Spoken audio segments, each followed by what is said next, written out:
E tem repercussão agora com a coluna Seu Direito Digital.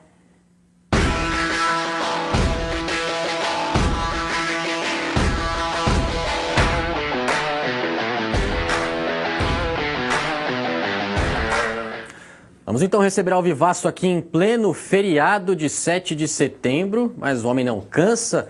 Vem aqui, Leandro Alvarenga, muito boa noite, como vai você, meu querido? Tudo certo? Prazer estar aqui com vocês. O prazer é nosso de recebê-lo aqui neste 7 de setembro. Você acompanhou a reportagem junto com nossos espectadores, né, Leandro? Eu queria entender certinho essa história de carro que pode coletar os seus dados, né? Como a gente viu então, a Mozilla Foundation, empresa conhecida pelo navegador Firefox, divulgou nessa semana um relatório sobre o risco dos carros que gerenciam dados pessoais. Nem mesmo os dados da vida sexual das pessoas se salvam. Como é que a LGPD enxerga tudo isso, hein?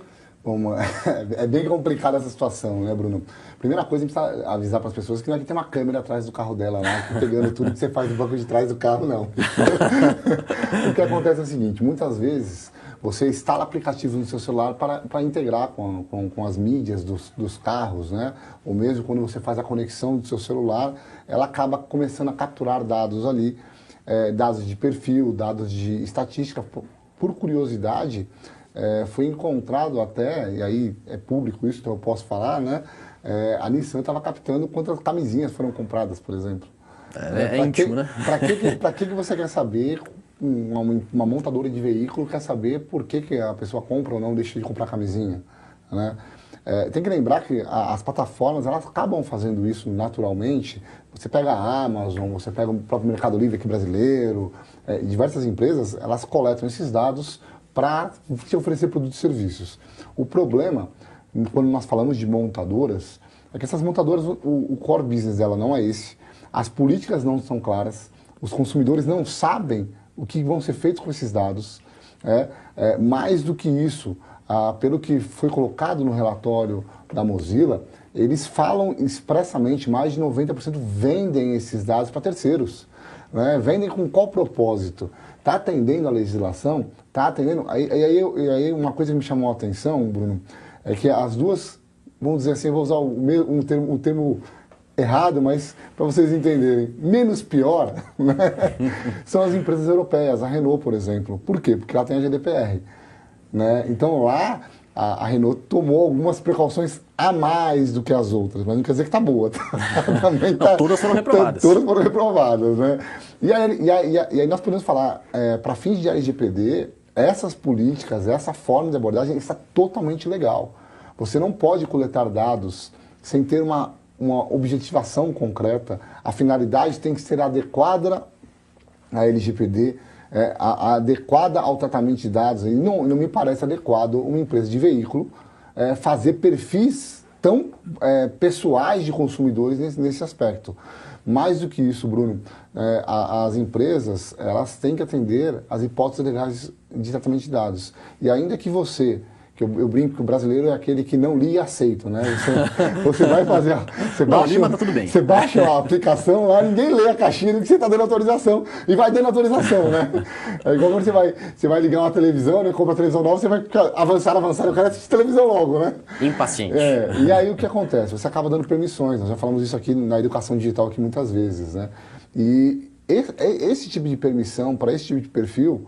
Pela LGPD e tanto pela GDPR ou RGPD, para se tiver gente nos vendo da Espanha ou de Portugal, né, são permissões que não são consentimentos não lícitos, porque eles não são claros e específicos para justificar o tratamento de dados. Então, assim, efetivamente, nós temos aqui que pedir para nossas autoridades também olharem para isso. O Ministério Público, a nossa Autoridade Nacional de Proteção de Dados, porque se isso estiver acontecendo com os dados brasileiros, é muito sério. E que as montadoras, como se em diversos outros segmentos do mercado, faculdades, igrejas, escolas, bancos de dados de crédito, bancos, respeitem a legislação de proteção de dados. Todos os segmentos estão se adequando, elas precisam se adequar também. É até curioso, porque a campeã de problemas, né, a Tesla americana, e aí sempre tem essa acusação de TikTok, por exemplo, que pega informação dos usuários e leva para a China, mas enfim... As empresas americanas, europeias, como a gente viu, enfim, japonesas também estão fazendo isso. Então, nesse caso, montadoras, né, que a gente nem sabe para que usariam esses dados exatamente.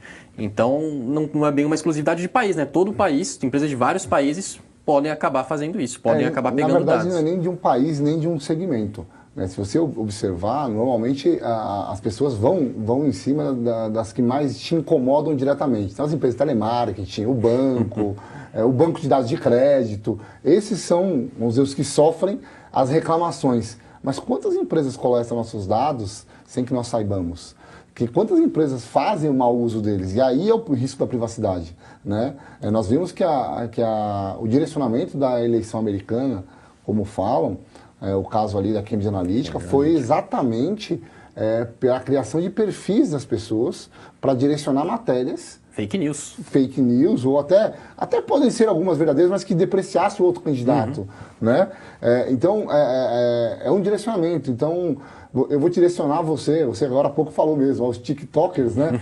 te dão produtos, assim, né? 500 mil TikTokers e influenciadores aqui no Brasil, que muitas pessoas compram porque esses influenciadores falam. E se eles não estiverem falando a verdade?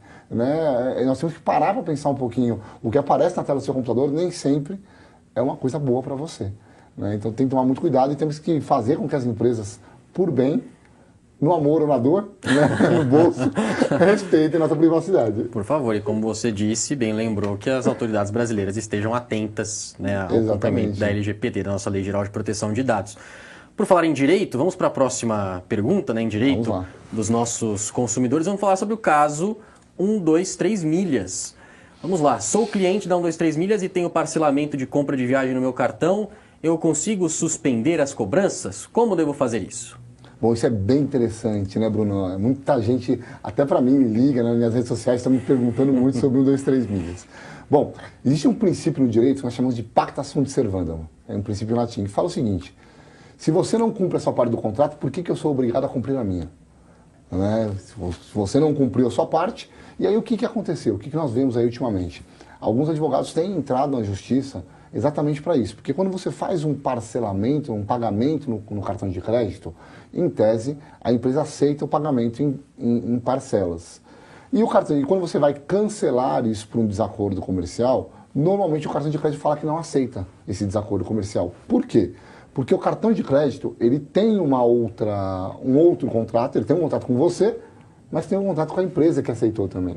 E normalmente ele possibilita que a empresa que aceitou faça a antecipação. Você combinou com ele que ia pagar em parcelas, só que ele vai lá, antecipa e paga para o cartão de crédito. Quer dizer, o cartão de crédito está ganhando com isso. Né? Em prejuízo a você. Então eles criam dificuldade. O que tem acontecido? Muitos consumidores têm ido à justiça e pedido na justiça que não sejam mais debitados essas faturas. Por quê? Porque ele sabe que não vai viajar.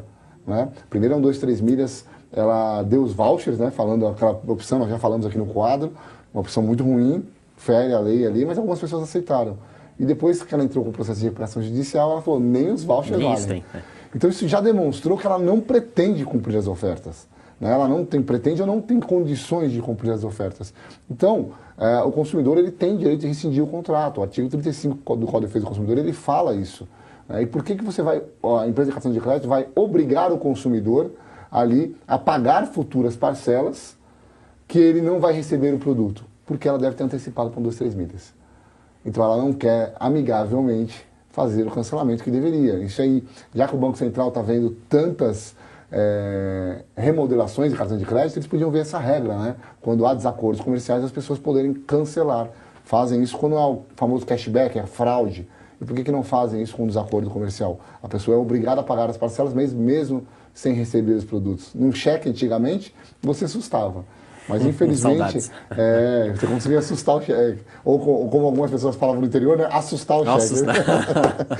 Então, assim, o que você tem que fazer hoje, infelizmente, se você não consegue administrativamente com os cartões de crédito, você pode procurar um juizado especial de pequenas causas, né? Basear ali a reclamação no artigo 35 do Código de Defesa do Consumidor, que fala que a empresa, ela que faz uma oferta, ela tem que cumprir a oferta. Se ela não cumprir, ela pode, é a opção do consumidor, ser obrigado a cumprir ou... Né, o consumidor pode rescindir o contrato. E assim, por quê? Eu tenho que parar para pensar que a pessoa nem pagou tudo ainda.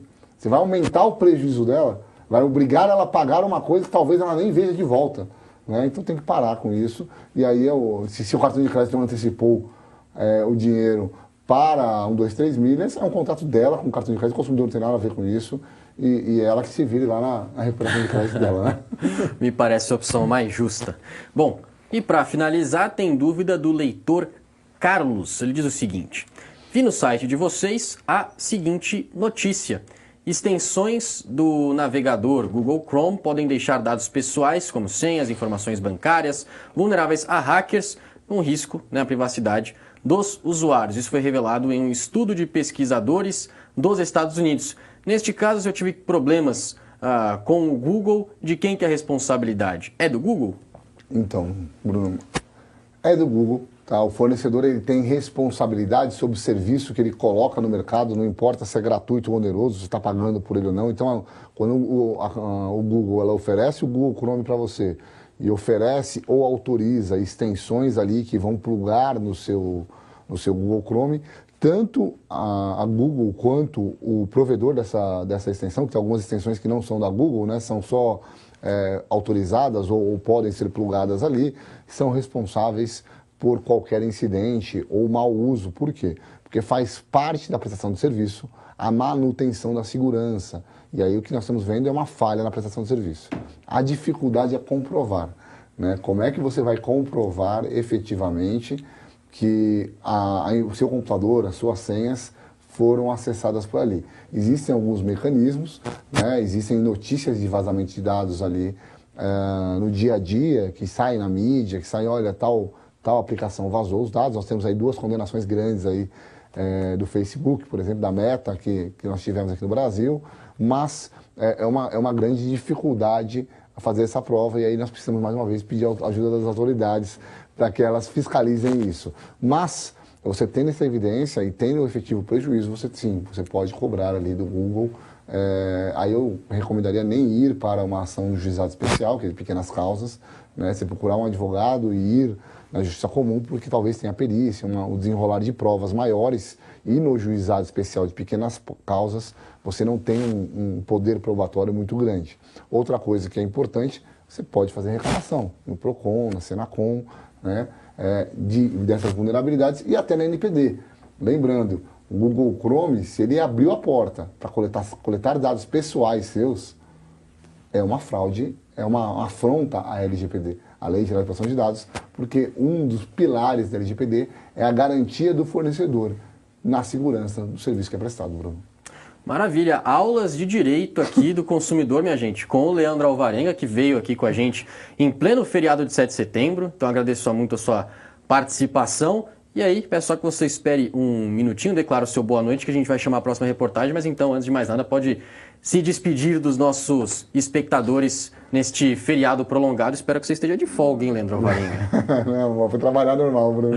Tem muito trabalho, a gente trabalha com outros países também. Aí não tem feriado. É folga aqui, quando é feriado lá, eu trabalho aqui, quando eu trabalho lá, aqui é normal. Não tem independência em todo lugar hoje, né? Mas, Bruno, é um prazer estar aqui com vocês sempre. Seja bem-vindo, sempre conosco. Muito obrigado. Pessoal, uma boa noite para vocês, fiquem com Deus, aguardem suas perguntas semana que vem e até a próxima. Maravilha, então Leandro Alvarenga de volta na semana que vem.